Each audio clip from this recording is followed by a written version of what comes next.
enjoyed the summer, and I hope you enjoyed some of the videos from the archives from the previous channel. Now, today I'm kind of going back into it and going to start small again and just build up and see where we go. Hopefully we'll discover new insights over the next few months, and as I typically do in the autumn of each year, try and start afresh and maybe be willing to throw away old ideas and consider new possibilities and so forth.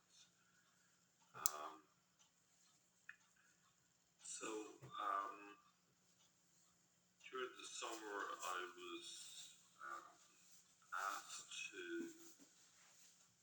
look at the historical sources in relation to Muhammed,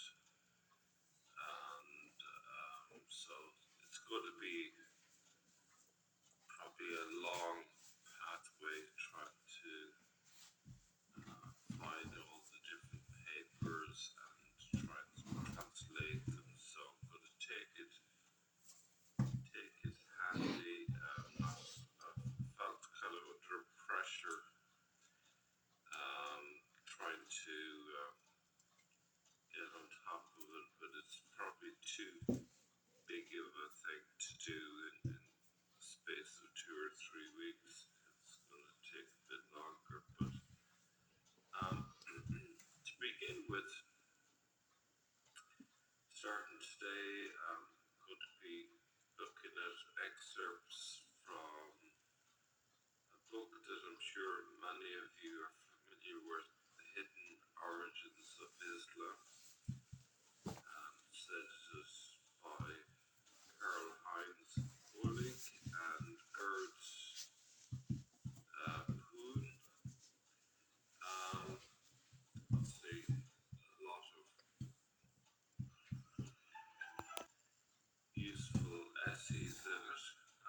So I'm going to kind of dip in and out of this book over the next few videos just to see what we can gather from it and see if we can draw some conclusions and offer some reflections on them. Okay.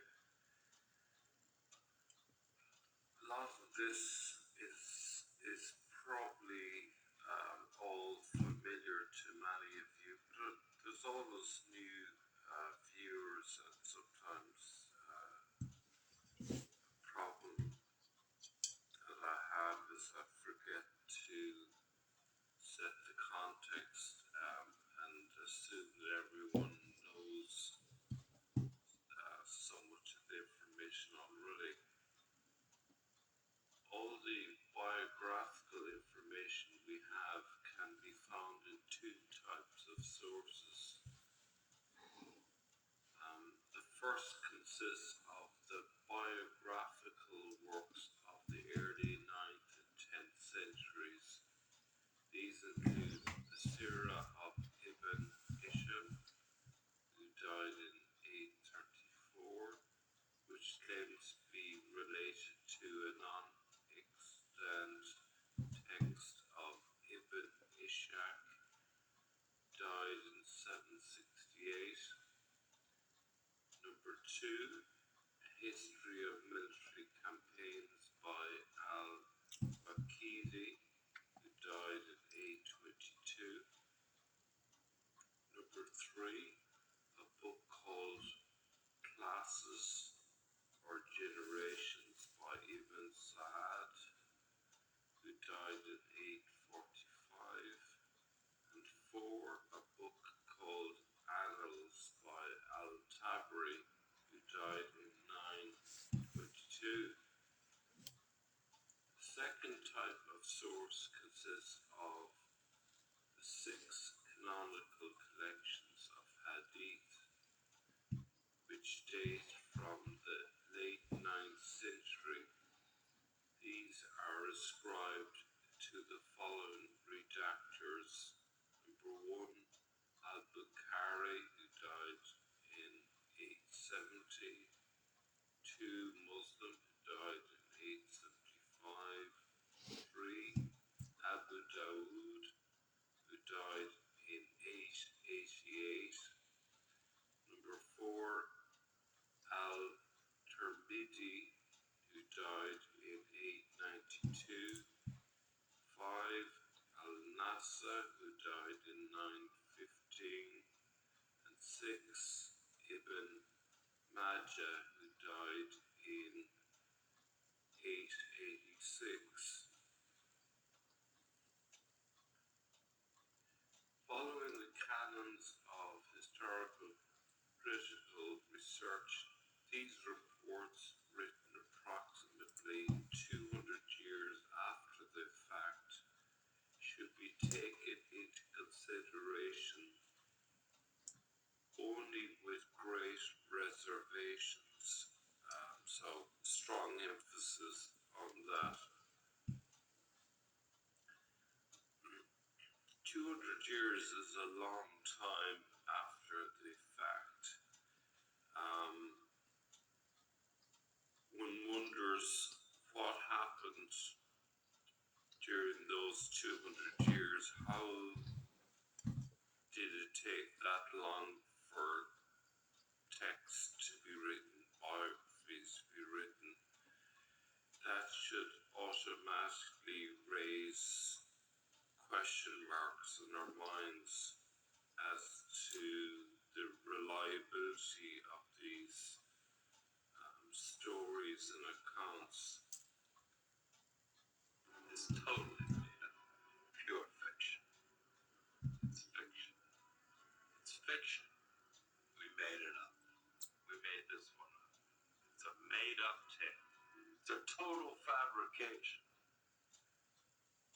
Is there any factual information in them at all?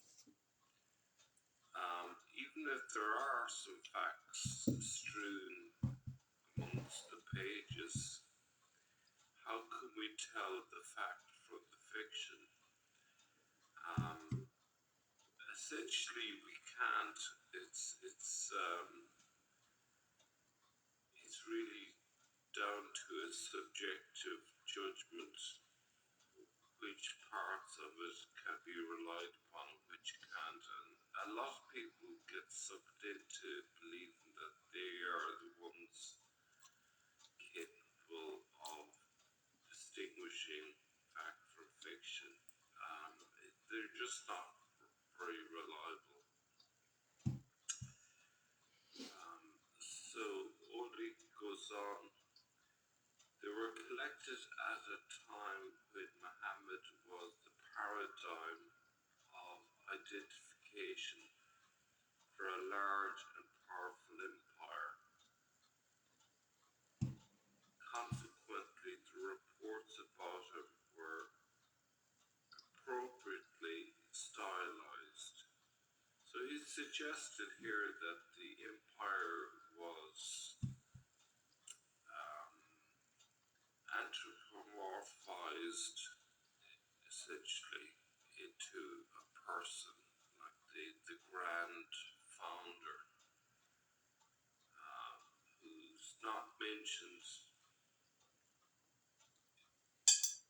by and large for the first 200 years, but suddenly there's this wall of information about him 200 years after the fact.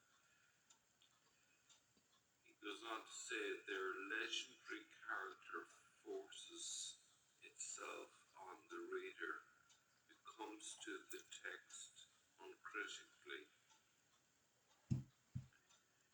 Certain questions are asked in ways that become thematic, despite the fact that some of the questions could not have played a role during the suggested lifetime of the prophet and so on. In other words, there's anachronisms in the stories, things that were of relevance in the 9th or 10th century somehow get backdated to the 7th century. This is something we've noticed multiple times. So before we go any further,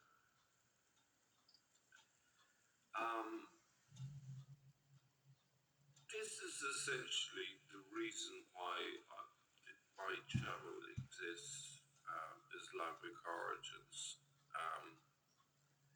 We know there's a problem.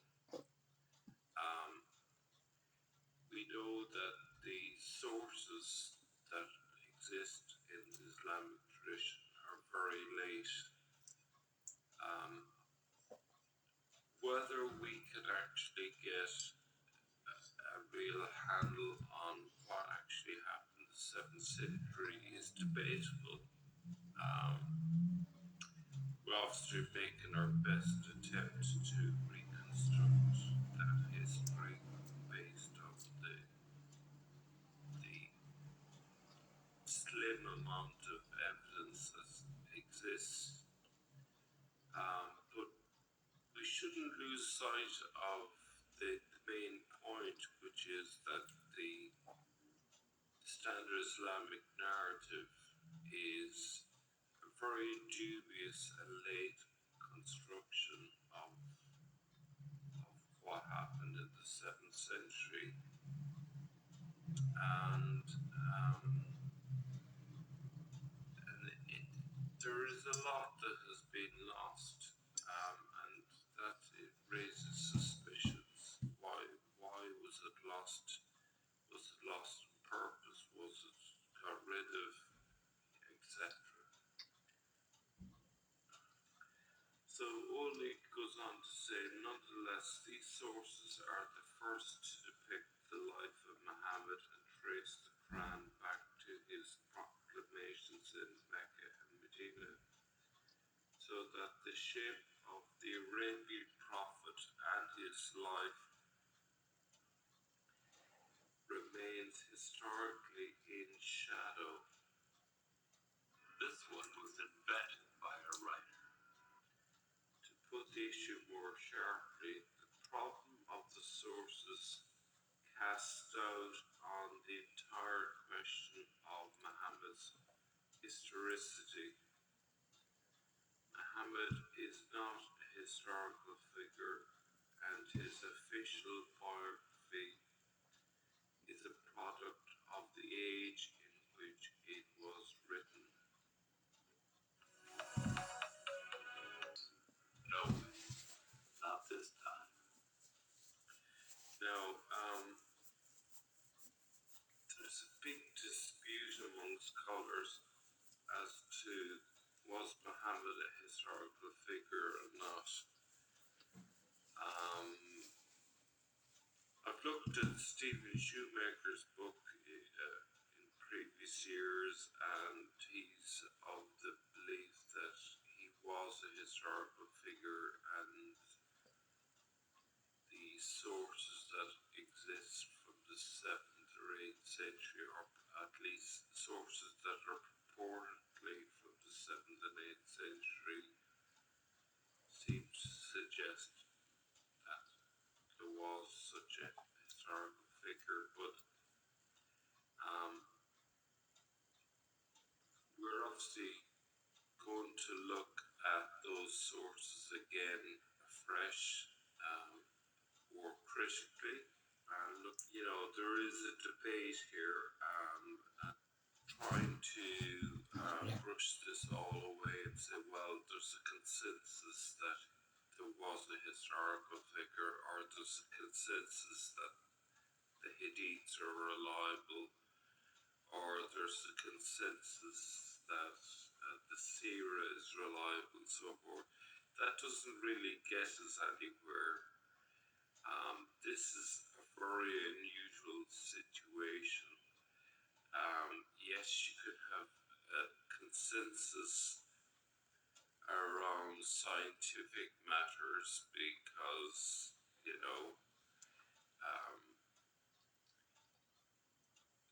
only the crackpots is the mainstream. If you have a lot of his scientific evidence, but here we're not dealing with something as straightforward as that. So consensus can also be just a matter of groupthink. And what muddies the water even further is the fact that there are vested interests there to keep a consensus that's agreeable to the Islamic traditions, and there's a lot of money from the Saudis for that very thing. So,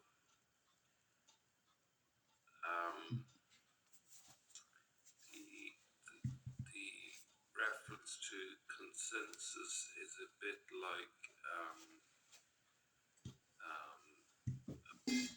applying an argument by authority,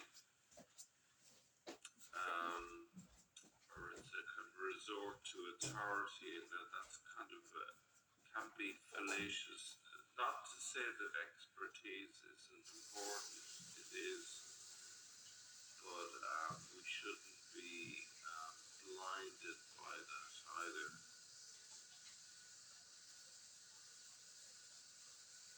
In the same vein, only in the 9th century was it first claimed that the proclamations of Muhammad were brought together into the current complete text of the Quran by a commission of 3 Meccans under the leadership of Zayd ibn Thabit from Medina. So I'm going to say that again.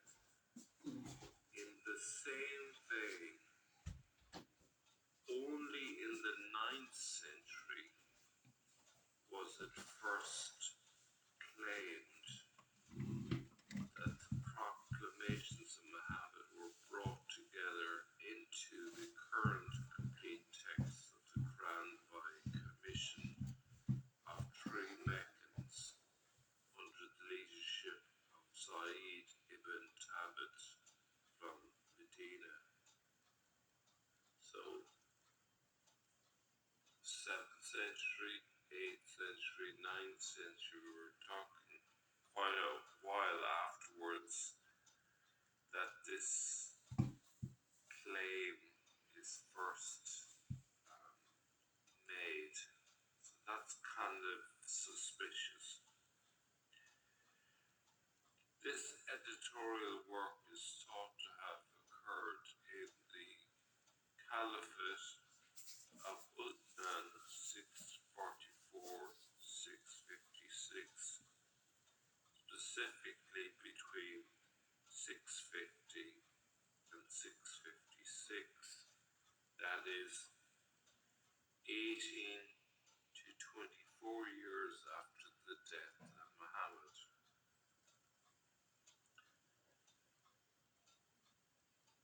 Now, there's definitely a strong argument to say that the first bringing together of the Quran happened under Abdul al-Malik, and this is something that Stephen Shoemaker makes a very good and solid argument for in his latest book.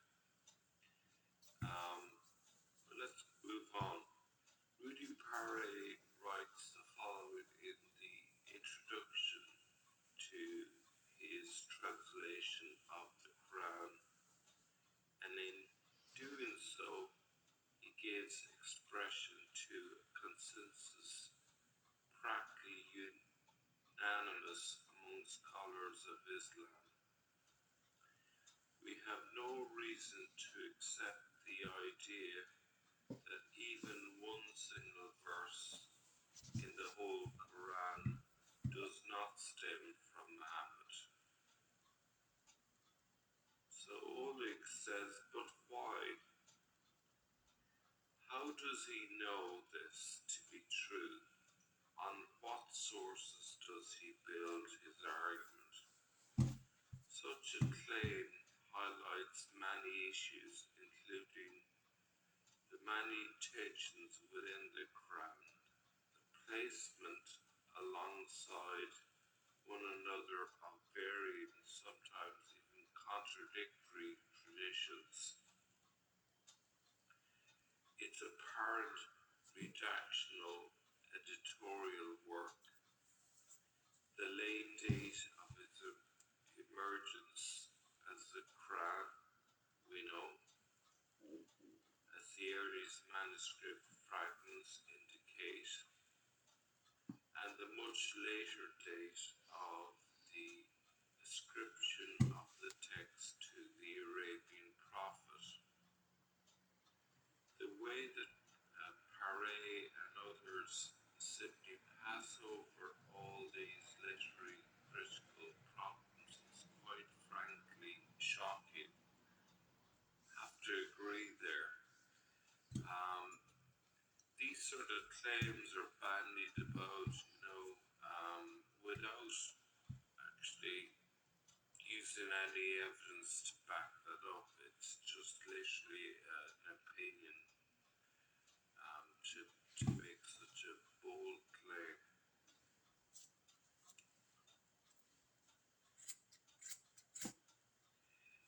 Now, the Islamic literature of the 9th century also contributes to current narratives of the later history of the spread of Islam, although only a few witnesses from the first two Muslim centuries are extant. Usually, the difficulties these sources create are not mentioned. Joseph Van Es is a notable exception. He admits that there are only a few early witnesses, and for the first century after the Hijrah, only a few inscriptions, such as those of the Dome of the Rock in Jerusalem, though there's questions about whether that is really from the 7th century. We've dealt with that already. On the Umayyad Mosque in Damascus and in numismatic legends. Further, he admits that all later Islamic texts stand under suspicion of projection, as well as projecting onto the past. Consequently, he refuses to present the first century at all. Rather, he begins with the second, although he also states that the same problems exist for this century, in that there are hardly any original texts to be found. In other words, the first two Islamic centuries lie in the shadows of history, and it remains inexplicable how the development of a large Islamic empire could have left behind no witnesses whatsoever, even among groups from whom we might expect such traces, such as the enemies of the Arabs, many Byzantines known for their literary skills and output, and the Jews and Christians living under the alleged Islamic authority. It's an urban legend that never, no way, we got you. Not a chance. Not this time. It never happened. This is something that's always made me scratch my head. How come there's so little there? Surely the Christians who lived at that time would have written loads about what was happening, and the seems to be a silence there. Now, there are notable exceptions, and the book Seeing Islam as Others See It by Robert Hoyland has got many texts there that seem to be witnesses to that time.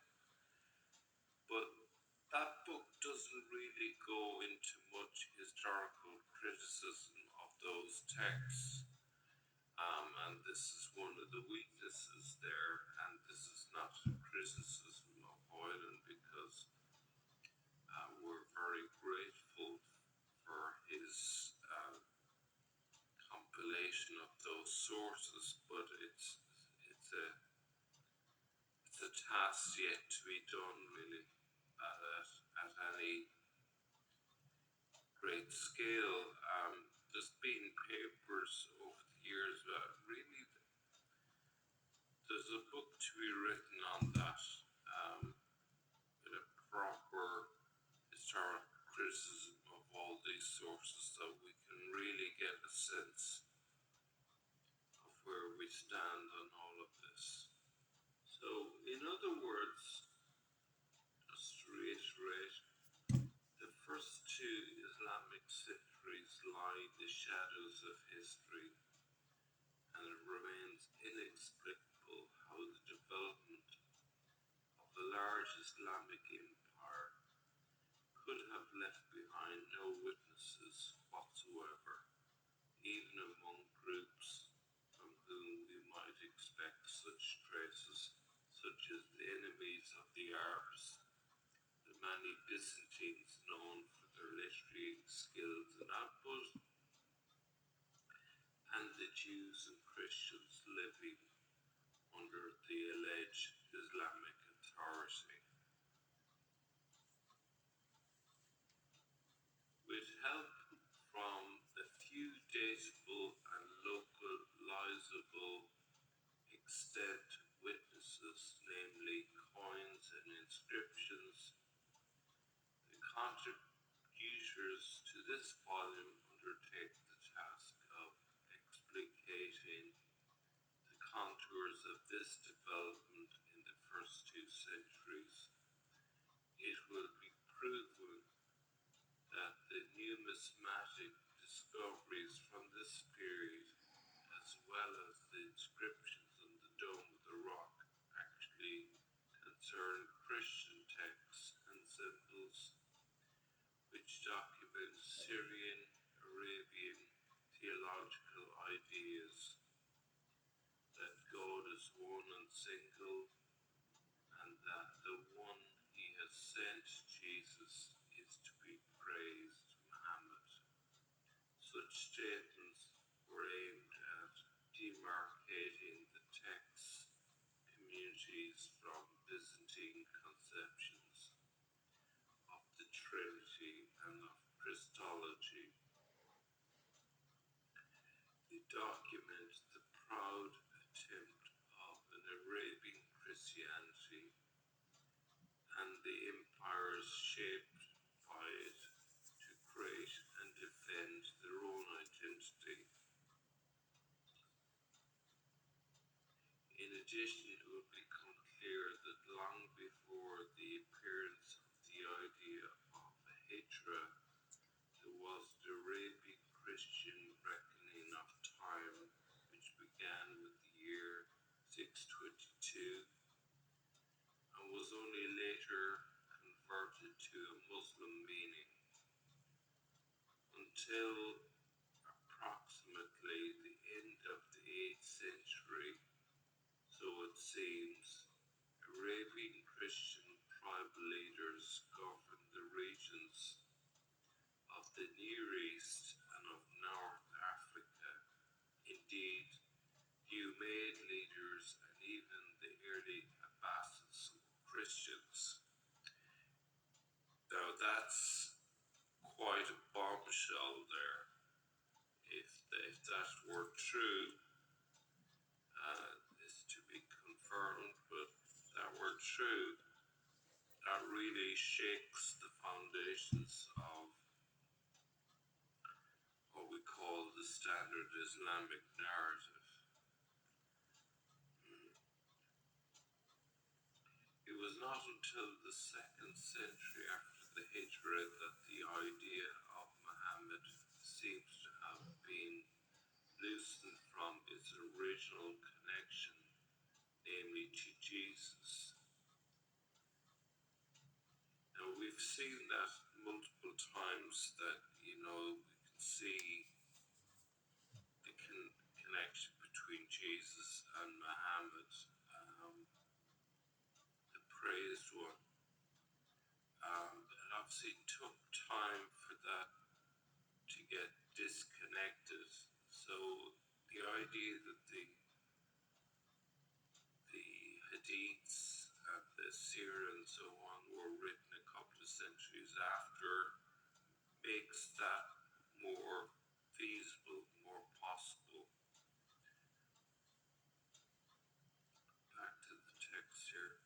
It was not until the 2nd century after the Hijrah that the idea of Muhammad seems to have been loosened from its original connection, namely to Jesus, and then isolated as a conception unto itself.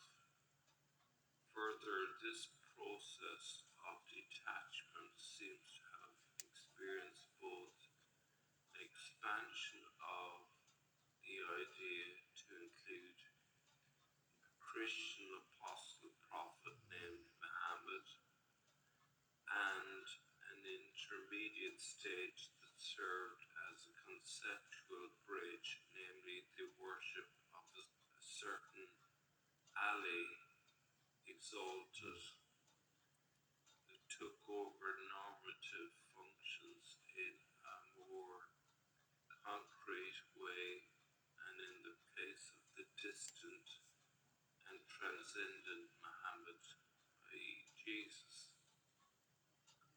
In the 8th century and more fully in the 9th, the developing independence of the Muhammad idea made it possible to bind it with or to establish it as the foundation for the idea of an Arab prophet of this same